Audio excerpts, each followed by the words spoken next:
Yo, balik lagi sama gue di channel Bermatin. Dan ya, pada kesempatan di hari Kamis ini ya akan diupdate untuk Bitcoin dan juga altcoin kali ini adalah Shiba Inu. Jadi beberapa waktu yang lalu itu Shiba Inu sempat ngepump teman-teman, jadi akan saya bahas dulu.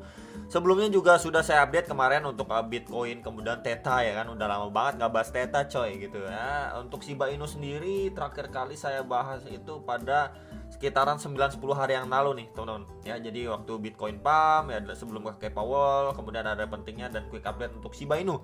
So ya, jadi kemarin itu setelah rilis data teman-teman, setelah rilis data PPI dan lain sebagainya, itu market sempat nge-spike ya. Bitcoin khususnya itu sempat sampai $21.600 and then kemudian ke-reject gitu ya, karena beberapa hal ataupun news yang keluar. Ya, salah satunya ini teman-teman ya. Kita bisa lihat bersama-sama di Twitternya Watcher Guru ya. Jadi dari Genesis itu mengajukan kebangkrutan. Ya, jadi ini bisa menjadi salah satu faktor juga ya untuk market itu akhirnya koreksi. Ya, jadi memang bisa dibilang ya momennya pas lah ya. Maksudnya bagaimana momennya pas? Bitcoin itu coba nge-spike lagi and then reject lagi setelah kemarin sudah kita diskusikan dari time frame besar maupun time frame kecilnya. Untuk si Bitcoin dia memang perlahan lanjut naik, tapi overall momentumnya makin lama yang kita lihat adalah pelemahan. Ya, jadi semalam udah coba istilahnya diangkat lagi naik, tapi akhirnya nggak kuat and then akhirnya Bitcoin terkoreksi ya. Jadi ini bisa menjadi salah satu pemicunya juga gitu ya, ada FUD ya atau kabar buruk di internal kriptonya sendiri. Oke. So ya, jadi akan saya bahas terlebih dahulu untuk si Bitcoin ya. Jadi secara daily time frame untuk outlook yang ini masih teman-teman ya, masih bisa dibilang sesuai harapan ya, ataupun ya sesuai ekspektasi lah ya. Jadi dia reject and then potensinya dia koreksi terlebih dahulu. Jadi karena kita bisa lihat juga terakhir kali pun sudah mengalami penguatan yang terus menerus and then akhirnya ketemu nih di resist kuatnya dia di sekitar $21.500. And then memang ekspektasinya dia tarik napas dulu atau istilahnya isi bensin dulu gitu ya. Jadi fase koreksinya yang kita akan lihat apakah dia ABC koreksi patternnya itu untuk yang flat atau yang zigzag. Jadi kalau misalkan zigzag pun mungkin kita bisa expect dia ke kisaran sekitar 19 ribuan dolar gitu ya, seperti ABC koreksi pattern. Baru nanti kita lihat apakah di situ adanya buyers yang mempertahankan ya dari segi price-nya si Bitcoin untuk lanjut naik lagi gitu, dan ekspektasinya dia setinggi-tingginya itu bahkan sampai kisaran 24 sampai 25 ribu dolar. Nah, kenapa saya bisa dibilang lumayan cukup yakin ya, cukup yakin, bukan maksudnya atau artinya itu pasti, bukan teman-teman ya. Namanya analisa itu bukan pasti, kecuali saya bandarnya Bitcoin gitu ya. Saya punya uang besar ya, bisa menggerakkan market, nah baru ya bisa kata-kata pasti itu keluar, karena saya sendiri yang gerakin market, cuman sayangnya bukan gitu teman-teman ya. Jadi let's say kenapa sampai bisa nge-spike lagi naik, karena kita bisa lihat juga untuk rilis data beberapa saat yang lalu, khususnya itu CPI berangsur-angsur turun gitu ya. Jadi itu bisa memicu untuk the Fed bahkan tidak hawkish lagi dan kemungkinan dovish untuk kenaikan suku bunga di awal bulan Februari nanti. Jadi kalau misalkan let's say dia naikin 0,25% itu market bisa malah ditendang hijau lagi. Jadi ekspektasinya bahkan bisa ngejar kisaran 24 sampai 25 ribu dolar. Jadi itu chance atau probabilitas itu dibilang cukup besar gitu ya. Jadi itu menjadi salah satu faktor penting juga kenapa saya lebih prefer gitu ya untuk melihat si Bitcoin koreksi dulu gitu ya, nanti baru kita bisa lihat dia mengalami penguatan kembali. Dan ya balik lagi, ini mungkin secara short sampai midterm aja kita bisa lihat penguatannya si Bitcoin. Kita tidak bisa, ataupun saya pribadi nggak bilang ini wah ini totally bullish, wah ini siap bull run, wah ini siap to the moon parah dan lain sebagainya. Ya palingan kita bisa manfaatkan aja untuk momentumnya.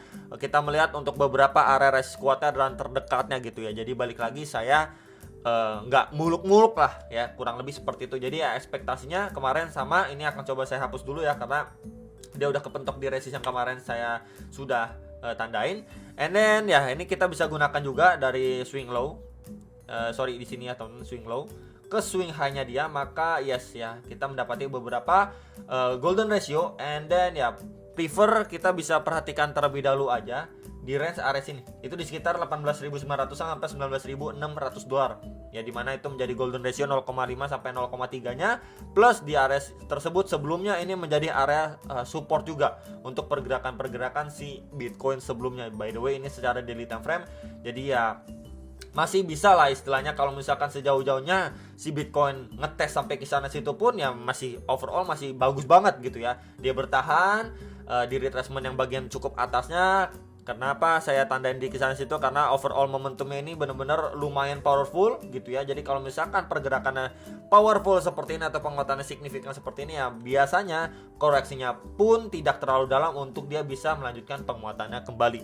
Ya, jadi palingan itu area tersebut yang benar-benar perlu diperhatikan. Ya, area krusial ataupun key level support dari si Bitcoin secara daily time frame gitu ya. Jadi yang nanyain apakah chance-nya Bitcoin itu ke kisaran berapa secara teknikal dan lain sebagainya, mungkin secara zonasi pun kita bisa pantau, kemudian secara Fibo pun ya kita bisa lihat di sekitar area situ yang patut kita perhatikan gitu ya. Next, ini untuk si Bitcoin secara time frame 4 jamnya. Jadi ya terakhir kali juga sudah saya bahas ya ke teman-teman sekalian, di sini adanya rejection terakhir kali, and then secara time frame 4 jamnya pun overall dia bergerak di dalam sebuah channel. Ya makin lama memang makin nanjak. Ya cuman kan kemarin kita udah bedah ya teman, sudah bedah. Dan overall momentumnya itu makin lama makin melemah di time frame 1 jamnya. Ini kalau kita turun time frame 1 jam ya kita bisa lihat banget, clear banget ini ya. Coba lanjut naik lagi. Ya, cuman makin lama itu makin terbatas, and then akhirnya dia make decision untuk breakdown sama seperti kemarin ekspektasinya seperti ini gitu ya. Dia sudah breakdown. So ya next potensinya kalau misalkan secara time frame hourly kemarin juga sudah dibahas gitu ya. Kita bisa lihat mungkin di sekitar area secara daily juga tadi sudah saya sampaikan di 18.900 sampai 19.500-an 19.600-an dolar itu menjadi area yang cukup ideal untuk kita perhatikan gitu ya. Dimana juga sebelumnya menjadi area support untuk pergerakan si Bitcoin. Kemudian juga secara time frame 4 jam dia ini posisinya sedang testing ya terhadap EMA 34 atau garis warna biru ya. Secara overall dia masih mantul, istilahnya kan adanya reaksi dari area tersebut gitu ya. Jadi kita bisa ekspektasi setelah dia breakdown dia mungkin mantul hanya untuk retest aja. Ya kan, coba saya kecilin teman ya, dia mantul hanya untuk retest aja sebelum dia melanjutkan penurunannya kembali gitu ya. Jadi kalau nggak sampai sini kisaran berapa bro yang bisa diperhatikan nih secara time frame hourly-nya, kita bisa gunakan EMA 55 nih, garis warna kuning ya. Mungkin dia kan seperti ini gitu ya geraknya, itu di sekitaran 20.100 $20.000 sekitar range area itu yang bisa menjadi target lah ya untuk si Bitcoin sebelum mungkin dia lanjut koreksi sedikit lebih bawah lagi ngejar golden ratio-nya.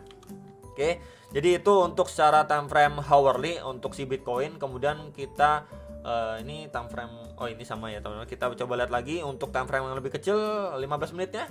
Sebentar ya. Overall kalau secara 15 menit di sini kita lihat bersama-sama biar lebih enak teman-teman ya. Sebentar kita lihat. Oke, ya. Jadi kita bisa lihat di sini terakhir kali dia kena reject, kemudian penurunannya pun signifikan. Kita bisa lihat ya di sini turun signifikan. And then dia mantul atau retrace aja. Kalau kita lihat retracementnya itu kurang lebih kayaknya kalau saya lihat itu kisaran 50% ya. Coba kita lihat di swing high ke swing low nya, and then ya di sekitar 50% nih. Akan coba saya tandain. Ya di sini di sekitar 50% sampai 0,6 nya. Dia retrace ke sana situ, kemudian lanjut turun lagi, and then sekarang ini sideways. Jadi ya skenario bisa dibilang dead cat bounce bisa ya. Jadi kita bisa lihat overall momentumnya itu lebih dikontrol sama sellernya dari time frame kecilnya. Jadi bisa aja di sini DCT untuk lanjut turun lagi. Ya jadi skenario dead cat bounce ini bisa benar-benar terjadi karena kita bisa lihat precisely dia reject di kisaran area situ. Jadi overallnya itu dulu mungkin yang bisa kita pantau atau pergunakan, dan bisa ditambahkan juga seperti trendline. Sebentar ya teman-teman, ini akan saya hapus dulu. Ini bisa kita gunakan juga untuk trendline support di bagian sini. Kita tarik aja, and then ya sebelumnya ini akan saya taruh dengan garis warna putih aja. Dan ya overallnya kita bisa lihat di sini ya, secara time frame kecilnya 15 menit dia udah mantul, kemudian dia create semacam base ataupun ya trendline support ini yang sebelumnya ini mencoba dipertahankan, and then akhirnya dia breakdown gitu ya. Jadi masih sama teman-teman, setelah dia breakdown masih mungkin dia untuk retest untuk lanjut turun lagi. Jadi overall momentumnya benar-benar masih dikontrol sama seller gitu ya. Jadi kita masih bisa expect untuk si Bitcoin lanjut turun lagi, ngejar beberapa area potensi target support yang tadi sudah saya sampaikan. Next ini untuk si Shiba ya. Jadi ini Shiba terakhir kali sudah saya tandain juga dan sampaikan beberapa area krusialnya dia untuk resistannya.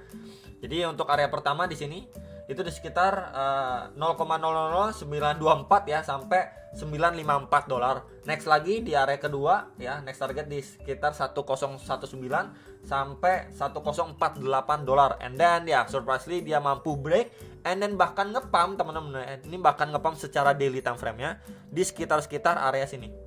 Nah, di sini. Ya, kenapa saya tandain cukup besar? Karena sebelumnya kita bisa lihat bersama-sama ini menjadi area resisten ya. Jadi pergerakannya itu cukup liar untuk si Shiba sendiri. Waktu dia ngepump pun nggak tanggung-tanggung, waktu turun juga sering bikin tail candle panjang-panjang gitu teman. Jadi mungkin sedikit kita bisa adjust areanya karena ya bisa dibilang Shiba ini cukup liar gitu ya. Untuk dia bikin jarum nakal gitu teman-teman ya. Jarum jahil gitu ya. And then ya, ini beberapa area krusialnya sudah mampu di break sama Shiba. So seperti biasa, ketika dia memang sudah break, at least area sini harus mampu dipertahankan sama Shiba di sekitar 1,15 sampai 1015 sampai 1048 dolar. Dimana kalau kita gunakan bantuan kakek Fibo juga teman-teman ya, dari swing low ke swing high-nya yang terakhir, and then ya di situ benar-benar precisely retracement 0,5 di mana itu golden ratio untuk si Fibonacci atau kakek Fibo sendiri gitu. Jadi memang ekspektasinya setelah dia mampu break beberapa area krusial tadi gitu ya, momentumnya benar-benar strong banget untuk si Shiba. Jadi next target yang perlu kita perhatikan dan dipantau itu seperti ini overall momentumnya ya, dia seperti ini naik kemudian retrace lagi ya, kurang lebih seperti ini ya harapannya teman-teman ya. Jadi balik lagi ini menjadi area krusial atau key level untuk si Shiba gitu. Kemudian untuk area target resistnya balik lagi sama ya di sekitar 1289 sampai 1522 dolar untuk Shiba gitu ya. Jadi next potensinya masih sama ngejar area tersebut. Kalau dia mampu pun break ya, next target di kisaran berapa, next lagi bisa kita lihat pada highest-nya di 14-15 Agustus di sekitaran area sini ya. Jadi range-nya kisaran 1630 sampai 1800 lah ya untuk si Shiba. Jadi bisa diperhatikan sekali lagi ya, ketika memang dia retrace-nya kuat, next target kisaran berapa yang berpotensi untuk divisit sama si Shiba Inu gitu. Jadi balik lagi ini menjadi area krusial key level yang perlu sekali dipantau untuk Shiba Inu yang nanyain ya, area berapa untuk retrace-nya, potensinya, kemudian area resist kuatnya secara daily time frame kisaran berapa sudah saya sampaikan ke teman-teman sekalian. Jadi itu aja, semoga bisa terbantu dan sampai jumpa untuk next video. Sam Profit.